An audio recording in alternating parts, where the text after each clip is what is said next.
नमस्कार, स्वागत है आप सभी का लीगल हेल्पलाइन में। मैं हूं माधवी पांडे आपके साथ में। इसमें हमारे कानूनी विशेषज्ञ रोजमर्रा की ज़िंदगी की जुड़ी समस्याओं से कानूनी मसलों पर आपकी शंकाओं का समाधान करते हैं और आप भी इस प्रोग्राम से जुड़ सकते हैं और फ़ोन करके हमसे किसी भी तरह की कानूनी राय ले सकते हैं। आज हम आपको जालसाजी से जुड़ी जानकारियाँ देंगे, साथ में जालसाजी से जुड़ी कानूनी समस्याओं का समाधान भी करेंगे। जालसाजी एक ऐसा अपराध है जिसमें कोई किसी व्यक्ति या फिर संस्था को छलता है, ये छलने का प्रयास भी करता है और इसमें दस्तावेजों का फेरबदल भी शामिल होता है। इन दस्तावेजों को उदाहरण है सरकार द्वारा जारी पहचान पत्र जैसे Aadhaar card, PAN card, cheque, share प्रमाण पत्र, पेटेंट दस्तावेज, दवा का पर्चा आदि। इनसे छेड़छाड़ की जाती है जालसाजी में। वहीं पर जालसाजी एक ऐसा अपराध माना जाता है जिसे सभी राज्यों और केंद्र सरकार ने अपराध का दर्जा दे रखा है। जालसाजी के अपराध के कई पहलू हैं और किसी को दोषी पाए जाने से पहले सभी को सिद्ध किए जाने की ज़रूरत होती है। हमारे आज के कानूनी विशेषज्ञ अधिवक्ता परमानंद पांडे जी जुड़ गए हैं। बहुत बहुत स्वागत है सर आपका। अगर आप भी चाहें तो जालसाजी से जुड़े कोई सवाल आपके हैं तो आप हमें फ़ोन कर सकते हैं, किसी भी तरह की राय ले सकते हैं। हमारी फ़ोन लाइन खुल चुकी है 012061279370, 012061279338। इन दोनों में से किसी भी नंबर पर आप कॉल कर सकते हैं, हमसे जुड़ सकते हैं, किसी भी तरह की कानूनी राय या मशवरा दे सकते हैं। नंबर्स आपके स्क्रीन पर फ्लैश कर रहा है।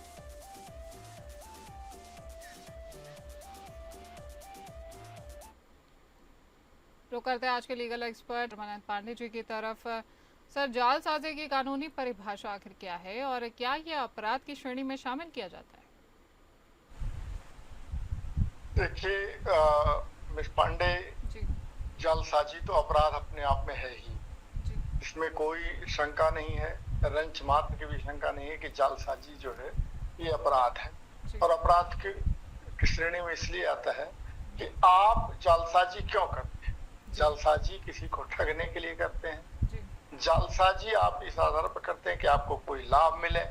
आपका इंटेंशन क्या है इसमें कि हम किसी कोई लाभ प्राप्त करें, ये और दूसरे को बेवकूफ बना करके दूसरे के कामों में हस्तक्षेप करके, इस नाते आप जालसाजी जाते हैं। अब आप देखिए कि जालसाजी का आपने पूछा कि डेफिनेशन क्या है, क्या मतलब है।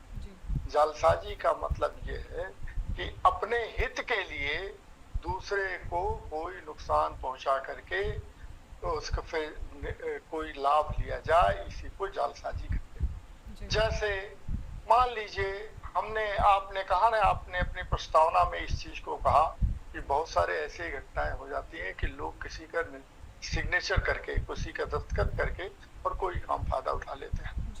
आपको मैं बताऊं कि लखनऊ में ऐसी कई घटनाएं हुई हैं कि कई लोग जो अमेरिका चले गए हैं एलडीए की जमीन लेकर के, और वहां पर उन्होंने क्या किया कि एलडीए वालों से मिल करके और कुछ लोगों ने अपने नाम से वो जमीन को करा दिया। तो वो आदमी बेचारा वहां से आ नहीं सकता, इस नाते ये जमीन को बेच देते हैं और बेच करके जालसाजी करके वो एक ऐसा तीन तिक्रम करके फिर अपना पैसा मुनाफा कमा लेते हैं। इसमें 2-3 लोगों का लाभ होता है, जो उस कार्यालय में काम करने वाले लोग हैं और एक वो जो व्यक्ति ऐसा काम करता है। ऐसे ही बहुत दिनों पहले आपने देखा होगा कि गाजियाबाद में कुछ ऐसे व्यापारी मिले जो बंबई में रहते हैं, उन्होंने प्लाट लिया था और प्लाट को किसी दूसरे के नाम से बेच दिया गया है। तो ऐसी ये तो जालसाजी ही हुई ना, एक तरह का एक डॉक्यूमेंट्स में आपकी चीटिंग हुई है और चीटिंग के कारण हमको नुकसान पहुंचा है। तो इसी नाते कहते हैं कि इसमें जिसमें आपका इंटेंट हो, आपका एक इरादा हो कि हमको पहुंचाना है, नुकसान पहुंचाना है। दूसरा यह है कि इरादा आपका यह है कि मुझे लाभ लेना है, दूसरे को हार्म करके करना है, नुकसान पहुंचा करके, यही इसकी लीगल डेफिनेशन होती है। और इसमें कई धाराएं आई हैं, जो पहले आपने उदाहरण दिया है कि बातें 420 के 420 एक मुहावरा बन चुका है। वास्तव में ये इतना ऐसा मामला हो चुका है कि एक गांव देहात से लेकर के शहरों तक में सब जगह ये इडियम बन चुका है, एक मुहावरा बन चुका है कि 420 का काम करते हैं। 420 एक ये आईपीसी, ये इंडियन पिनल कोड की धारा है 420 के अंतर्गत, और अब तो उसको 318 बीएनएस माने भारतीय न्याय संहिता में शामिल कर लिया गया है। जी जिसमें यही है फर्जरी करना और दूसरे को नुकसान पहुंचाना, अपने फायदा उठा लेना। जी ठीक है सर। और अगर ऑनलाइन फ्रॉड की बात की जाए तो ऑनलाइन फ्रॉड होने पर कानूनी कार्रवाई किस तरह से की जाती है? जैसे वेबसाइट हैक कर ली जाती है या बैंक अकाउंट हैक हो जाता है, तो इस तरह के मामलों में कानूनी कार्रवाई किस तरह से होती है? कि आप जैसे ऑनलाइन फ्रॉड का तात्पर्य, तो आजकल सामान्य तौर पर ऐसा होता है कि जी आए दिन आपको फोन आता होगा जी कि आप हमको 20,000 25,000 रुपया दे दीजिए और मैं आपको पैसा ट्रांसफर कर देता हूँ। जी आप किसी के यहाँ पहुंच जाते हैं और ट्रांसफर कर देते हैं, फिर आपका अकाउंट उनको पता चल जाता है और उस अकाउंट से पैसे निकाल लेते हैं। जी मेरी जानकारी में ऐसे बहुत सारे मामले आए हैं, जो लोग बिल्कुल। मेरे पास आते रहे हैं जी कि उन्होंने किसी तरह से बैंक का अकाउंट नंबर ले लिया और अकाउंट नंबर में उन्होंने कहा कि 20,000 या 25,000 रुपए आपके अकाउंट से इस खाते में लिया जा रहा है। फिर वो ऐसी स्थिति आ गई कि पूरा का पूरा अकाउंट ही उनका खाली हो गया। तो जी ये ऑनलाइन फ्रॉड हुआ। बैंक में इस ढंग का फ्रॉड आम तौर पर आजकल होने लगा है, जब से ये टेक्निक जो है ऑनलाइन की तेज हो गई है। जी अब इसके लिए क्या करें, कैसे रोकें इसको? जी इसको रोकने का, देखिए, ये जो फ्रॉड करने वाले लोग होते हैं, ये कहते हैं कि तू डाल डाल मैं पात पात जी की स्थिति इनकी होती है कि ये दूसरे को और भी, हम एक कदम जाएंगे वो 2 कदम आगे के बारे में सोचते हैं। जी वो यहाँ सोचते हैं कि कैसे हम इनको बेवकूफ बना ले जाएं और किस ढंग से इनका अकाउंट नंबर ले लें। जी तो सबसे पहला काम तो ये है कि एक, चूंकि हम फ्रॉड नहीं कर सकते, नहीं जानते हैं, इस नाते सबसे पहले इसकी हम शिकायत दर्ज कराएं। शिकायत दर्ज कराने, ऑनलाइन फ्रॉड की जो कंप्लेंट होती है उसको सूचना दें, पुलिस में FIR दर्ज कराएं और बैंक को भी सूचित करें कि देखिए, हमारे नाम से जब तक हम इस चीज की सूचना न दें तब तक आप इस तरह का काम नहीं करेंगे। हालांकि आजकल बैंकों में काफी मुस्तैदी हो गई है, वो इस चीज को देखते हैं कि 5 लाख रुपए से या 7 लाख रुपए से ज्यादा का आपने किसी का चेक काट दिया है और कोई चीज, तो आपसे वो फोन करके पूछते हैं कि क्या है, आपने इतने का चेक काटा है? नहीं काटा है तो वो उसको स्टॉप पेमेंट कर देते हैं, उसको रोक देते हैं। तो बैंक भी आपके तरफ कोऑपरेट करने के लिए अब तैयार हो गए हैं, लेकिन फिर भी ऐसी स्थिति आती है कि बहुत सारे लोग इस ठगी के शिकार हो जाते हैं। वो हैक कर लेना कहते हैं, उनका आपको आपके चीटिंग का मतलब, उन्होंने हैक कर लिया और हैक करके वो पैसा निकाल लेते हैं। इस ढंग का नुकसान होता है। तो सबसे पहली जरूरी चीज है आप पुलिस को इसकी सूचना दें। दूसरी चीज ये है कि आप जो है बैंक को सूचना दें और तीसरी चीज है कि आप सतर्क रहें। सतर्कता से बढ़कर कुछ और चीज नहीं होती। जी ठीक है सर। तो फर्जी तरीके से भूमि का अक्सर बैनामा कर लिया जाता है या जालसाजी की जाती है भूमि को लेकर के, तो ऐसे मामलों में आखिर किस तरह की सजा का प्रावधान है और क्या इसमें जुर्माना भी शामिल किया गया है? जी हाँ, फर्जी तरीके से आजकल तो जैसे कुछ जगहों पर ड्रोन से सर्वेइंग, आपकी इमूवेबल प्रॉपर्टी जो है, जो अचल संपत्ति है, उसका ड्रोन से सर्वे कराया जा रहा है। जी अब क्या होता है कि अब आपका अकाउंट, आपके नाम से कितनी जमीन है कितना पता है। जैसे बिहार में भी ड्रोन से सर्वे पूरा हुआ है, उत्तर प्रदेश में भी इस चीज को पूरा कर दिया गया है। कई राज्यों में ड्रोन से सर्वे कराया जा रहा है कि जिससे आपको ये धोखाधड़ी ना होने पाए। वरना क्या होता है कि आपने जमीन का बैनामा किया ही नहीं, रजिस्ट्री कराई की ही नहीं है, और कोई आदमी जाकर के बैनामी रजिस्ट्री करा ले रहा है जी और रजिस्ट्री कराने के बाद वो दूसरे को बेच दे रहा है। बेचने के बाद आप पता लगाते रहिए, अब मुकदमेबाजी में फंसे रहिए। सामान्य तौर पर आप देखते होंगे कि इस देश में किस ढंग से न्याय की प्रक्रिया चलती है। कहते हैं कछुए से धीमी गति से भी न्याय की प्रक्रिया इस देश में चलती है। जी 1950 के मुकदमे का फैसला अब हो रहा है जाकर के, जबकि उसकी 2-3 पीढ़ियां खप गई होंगी, मर गई होंगी। जी तो इस ढंग से जरूरी है कि अगर कोई इमूवेबल प्रॉपर्टी के बारे में आपके साथ कोई ज्यादती हुई है तो आप उसका तुरंत पता लगा करके निराकरण करें, कि उसको रजिस्ट्रार को सूचित करें, पुलिस में FIR दर्ज कराएं और उसके खिलाफ सिविल सूट फाइल करें। कोर्ट में आप इस चीज को बताएं कि देखिए हमारे साथ ये गलत हुआ है जी और किसी ने हमारी जमीन का बैनामा करा लिया है। बैनामा कराने के बाद हो सकता है इसका दुरुपयोग वो करे, किसी दूसरे को बेच करके। जिस व्यक्ति को बेचेगा उसका तो नुकसान करेगा ही करेगा, हमको भी इस मुकदमे में फंसा देगा और सालों साल हमको इसको लग जाएंगे ये साबित करने में कि ये मेरी जमीन थी।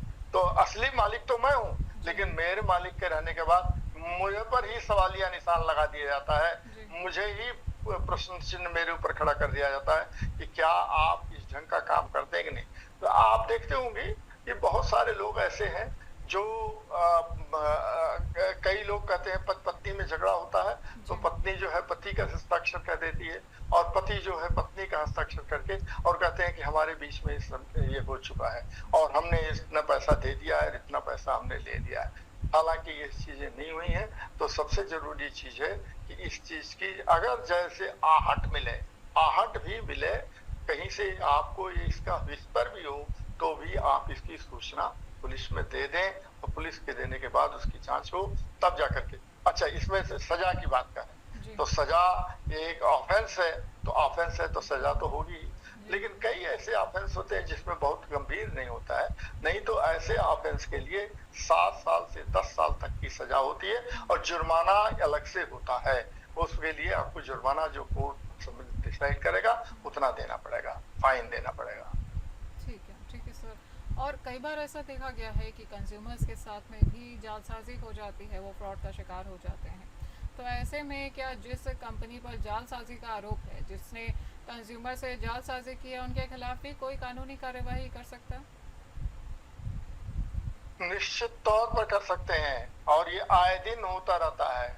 तो इसके लिए केवल एक जगह नहीं, कंज्यूमर प्रोटेक्शन एक्ट में भी प्रावधान है कि आप कंज्यूमर प्रोटेक्शन एक्ट में जाइए और उस कंपनी के खिलाफ मुकदमा दायर करिए, फिर वो कंपनी आपको हर्जाना देगी साबित होने पर कि उसने आपके साथ जालसाजी की।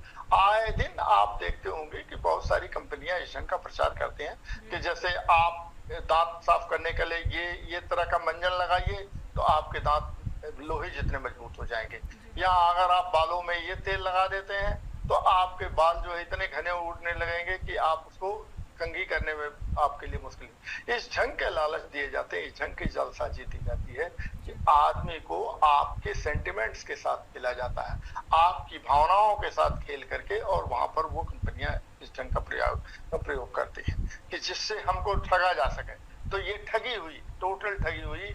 और इस चीटिंग के खिलाफ आप कंज्यूमर प्रोटेक्शन एक्ट में जाइए, आप जो है इसमें बीएनएस में जाइए, भारतीय न्याय संहिता के तहत मुकदमा दर्ज कराइए, पहले जो आईपीसी था इंडियन पिनल कोड के तहत जाइए, और अगर नहीं तो आप कंज्यूमर प्रोटेक्शन एक्ट में उन कंपनी के खिलाफ मुकदमा दायर करिए। और अगर आप साबित कर ले जाते हैं कि आपको ठगा गया है तो कंज्यूमर प्रोटेक्शन एक्ट जो है वो आपको ये इस तरह का प्रोटेक्शन देता है, आपको सुरक्षा देता है कि वो आप कंपनी आपको वो उसका पूरी भरपाई करे और उसके ऊपर कोई जुर्माना भी लगाए, फाइन भी लगाए। हमारे साथ लगातार बने हुए हैं हमारे लीगल एक्सपर्ट परमानंद पांडे जी, और आज हम बात कर रहे हैं फ्रॉड या जालसाजी के कानूनों के बारे में। सर, हम बात कर रहे थे फ्रॉड के बारे में, तो धारा 420 के बारे में थोड़ा बताइए। जालसाजी मामलों में कैसे इस के तहत कार्यवाही की जा सकती है और क्या इसमें बेल भी मिल सकती है? देखिए, अगर 420 का मामला आ गया है, पकड़ में आ गया है, तो ऐसे तो देखिए बेल तो सामान्य तौर पर माना जाता है कि बेल जो है ये नॉर्म है, माने सामान्य तौर पर बेल दे दी जाती है, और जेल जो है एक्सेप्शन है। जेल को आपको ऐसी स्थिति में जब तक प्रूव नहीं हो जाता है तब तक जेल नहीं की जाती। ये एक सामान्य सा नियम है क्रिमिनल लॉ का कि bail is a norm and jail is an exception. तो बेल तो मिल सकती है, लेकिन बेल मिलने के लिए आपको ये तो साबित करना पड़ेगा कि हमारा इरादा ये नहीं।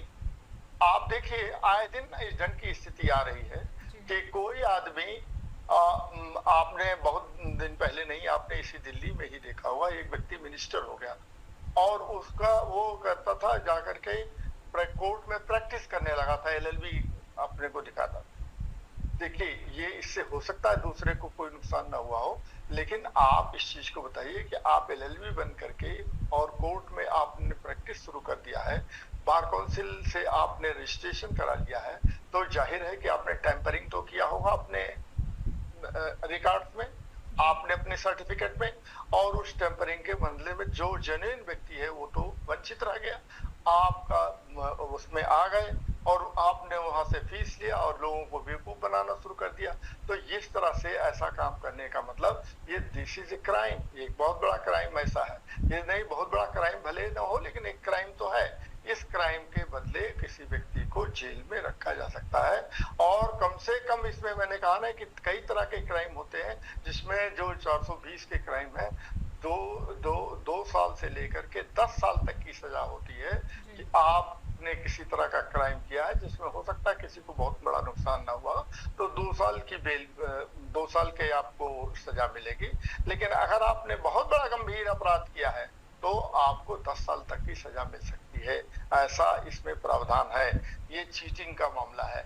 और चीटिंग में इसको कहते हैं, ये बीएनएस में 318 धारा हो गई है, थोड़ा सा चेंज इसमें हो गया है, कुछ और चीजें नहीं है, पूरा का पूरा वही चीज रख दी गई है। बस कई चीजें कि उसमें इलेक्ट्रॉनिक हैकिंग की बात जोड़ दी गई है। केवल पहले इलेक्ट्रॉनिक हैकिंग की बात नहीं आती थी, लेकिन अब इलेक्ट्रॉनिक हैकिंग की बात जोड़ दी गई है। तो बहुत सारे ऐसे मामले आ गए हैं जो ये टेक्नोलॉजी के कारण बहुत सारी चीजें बदल गई हैं। तो इलेक्ट्रॉनिक हैकिंग को केवल उसमें 318 में जोड़ा गया है, वरना वही 420 वाली स्थिति है। मैंने आपसे कहा था ना कि 420 की हालत तो ये है कि 420 इतना आम आदमी के बीच में ये बात दायर कर चुकी है कि 420 का क्या मतलब होता है। वो मान के चलते हैं कि ये एक तरह की धोखाधड़ी करने वाला व्यक्ति है। 420 में धोखाधड़ी, इसीलिए उसको 420 का एक इडियोमेटिक एक्सप्रेशन हो गया है। जी बिल्कुल, ये बहुत पहले से चलता आ रहा है।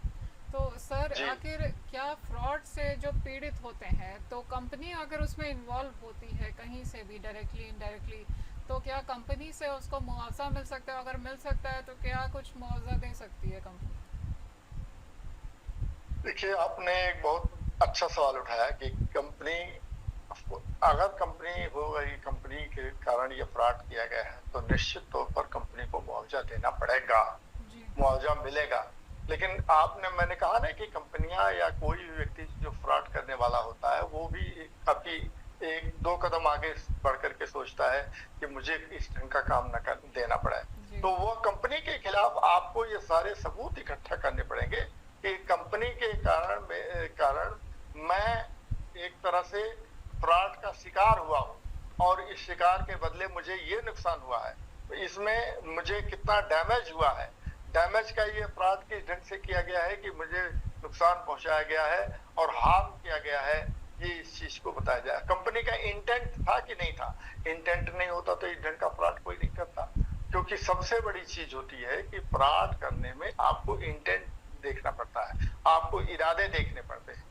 इरादे से ही फ्रॉड किया जाता है, बिना इरादे के कोई फ्रॉड नहीं किया जाता है। ऐसा नहीं है कि अनजाने में कोई चीज कर दिया गया। ये फ्रॉड करने वाले काम जो करते हैं वो निश्चित तौर पर उनके पीछे इसका कोई इरादा होता है, कुत्सित इरादा होता है, खराब इरादा होता है, जिससे दूसरे को नुकसान पहुंचाया जाए। अगर ये साबित कर दिया जाता है कि ये कंपनी इसमें इन्वॉल्व है, तो निश्चित तौर पर उस कंपनी को हर्जाना देना पड़ेगा, और हर्जाना पर्याप्त होगा और दंड सहित देना पड़ेगा।